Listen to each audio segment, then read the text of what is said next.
Peringatan, animasi ini dibuat dengan tujuan sharing pengalaman pribadi sang pengirim cerita. Dimohon untuk menghargai cerita tanpa menyudutkan beberapa pihak. Selamat menonton. Hula, kenalin gue Sarila, biasa dipanggil Ila.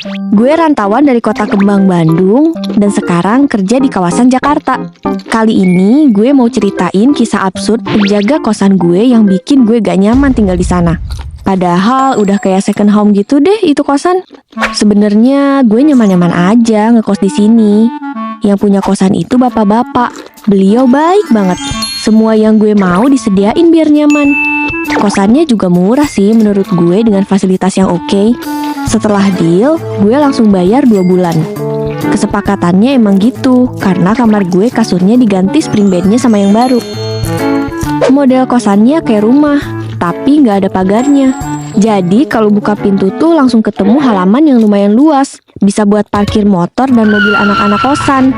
Tapi langsung kesambung sama jalan gang gitu. Jadi kosan ini kan pakai AC. Ventilasinya tuh rapet gitu. Otomatis kalau pintunya ditutup jadi agak gelap kan. Ya gue nggak ada masalah sih dengan hal itu. Toh bisa nyalain lampu ini kan. Nah ini, masalah mulai muncul dari hari pertama ngekos di sini. Gue baru tahu kalau pengurus kosan ini tuh bukan si pemiliknya, tapi ada penjaganya gitu. Si mas penjaga kosan ini namanya Tony. Dia udah berkeluarga. Dan dia tinggal di belakang kosan gue sama keluarganya gitu. Gue nggak tahu sih kesibukannya apa selain ngejaga kosan. Tapi kalau malam, dia sama istrinya jualan nasi soto sama rawon di depan kosan gue. Bener-bener buka pintu, udah langsung dagangannya deh. Gue udah dikira penjualnya saking tepat di depan kamar gue. Ada beberapa hal yang bener-bener bikin gue jengkel dan kesel sama kelakuannya. Pertama, setiap gue ngejemur pakaian, mas penjaga sama istrinya ribut minta ampun. Mereka ngegedor-gedor pintu kosan gue cuman ngasih tahu kalau ada pakaian gue di jemuran. Ya kan namanya juga ngejemur, masa di dalam kamar? Kan masih basah juga baru gue jemur. Yang ngeselinnya lagi, bisa 1 jam sekali dia ngegedor-gedor sampai akhirnya gue ambil tuh pakaian. Yang kedua, tiap kali dia dagang, meja sama kursinya kan tepat di depan pintu kosan gue ya. Jadi tiap gue mau keluar tuh susah. Mana berisi kalau banyak pelanggan yang datang. Yang ketiga, gilanya dia pernah bikin hajatan gitu sampai ngeblokade jalan keluar gue. Terpantau-terpantek lah gue seharian di kosan. Terpantau-terpantek. Terjebak lah gue seharian di kosan. Keempat, mereka sering banget ngeributin gue yang nyalain lampu terus-terusan. Katanya harusnya bisa hemat listrik. Padahal gue cuma hidupin lampu di malam hari. Sabtu Minggu juga gue jalan di kosan. Kelima, dia sering nyalahin gue yang nyalain keran subuh-subuh karena mereka masih tidur. Katanya keberisikan sampai kamar dia. Padahal jauh banget cuy. Dia di belakang kosan gue. Kan gue juga mau ibadah ya, masa gue tayamum? Terakhir, dia gak segan-segan sewatin gue di depan pelanggannya. Terus pelanggannya juga malah ketawa-ketawa sampai bikin gue malu. Dan hal ini terjadi berulang-ulang kali. Gue sebenarnya masih sabar aja. Males ngeributin, plus kasihan karena mikirnya mereka orang kecil. Toh nanti juga capek sendiri pikir gue. Pas hari Minggu, gue baru balik dari CFD. Baru beli makanan dan mau makan di depan kosan yang banyak banget sama barang mereka. Terus tiba-tiba mas penjaga kosan nyamperin sambil ribut-ribut. Itu lampu terus-terusan kamu nyalain ya? Itu listrik bayarnya pakai duit bukan pakai daun. Seketika gue langsung gak selera makan. Gue jelasin baik-baik ke masnya. Saya cuma hidupin malam doang mas. Saya kan kerja. Sabtu Minggu itu pun kalau saya sedang ada kerjaan, saya nyalain karena kamarnya gelap.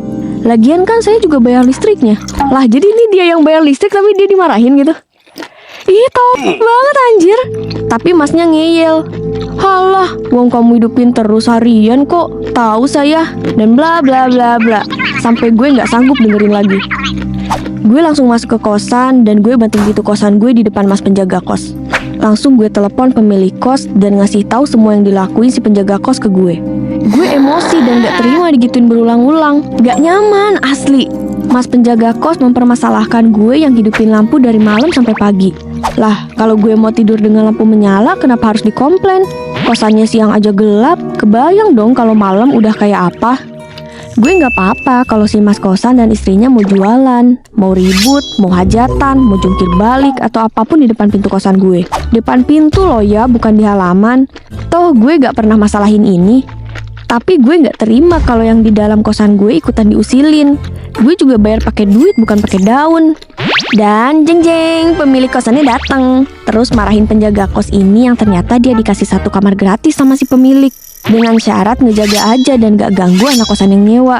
Pemilik kosan berkali-kali minta maaf ke gue. Sebenarnya yang bikin gue kasihan tuh, si penjaga kosan udah gak dibolehin lagi jualan di depan kamar gue. Agak merasa bersalah sih, tapi ya gimana, gue terganggu juga diginiin. Harusnya kalau udah dibaikin, gak dipermasalahin dia begini begitu, ya jangan cari masalah gitu. Sekarang keluarga penjaga kosan itu udah gak pernah usil lagi. Dengar-dengar mereka udah beli gerobak buat jualan di pinggir jalan. Dan gak di depan pintu kosan gue lagi pastinya. Gue udah nyoba buat pendekatan dulu ke mereka. Barangkali kita bisa tahu gimana watak dan karakter aslinya mereka kan. Siapa tahu dari interaksi yang lebih santai, mereka jadi lebih terbuka dan gue bisa melihat sisi mereka yang lainnya. Gue coba jajan nasi soto dagangan mereka, ya paling kurang ada 3 kali seminggu. Walaupun udah kenyang karena udah makan di luar sebenarnya. Tapi gue lihat momennya pas aja gitu, jadi beli deh. Tujuannya ya biar lebih akrab aja gitu. Plus tahu aja mereka bisa berubah. Minimal introspeksi dengan apa yang mereka lakuin ke gue gitu. Tapi ternyata tabiatnya gak berubah. Mereka tetap nunjukin sikap yang sama. Ya kayaknya sih emang udah jadi sifat asli mereka. Prinsip gue kalau gue diusik jangan harap lo bisa hahaha ya. Pesan gue, bersabar memang hal yang baik, tapi harus dihadapi dengan tegas perilaku yang mengganggu. Apalagi mengambil hak pribadi, biar lingkungan jadi lebih kondusif dan harmonis, anjay. Apa sih? Itu udah anjay. Sampai di sini akhir cerita gue. Bye-bye.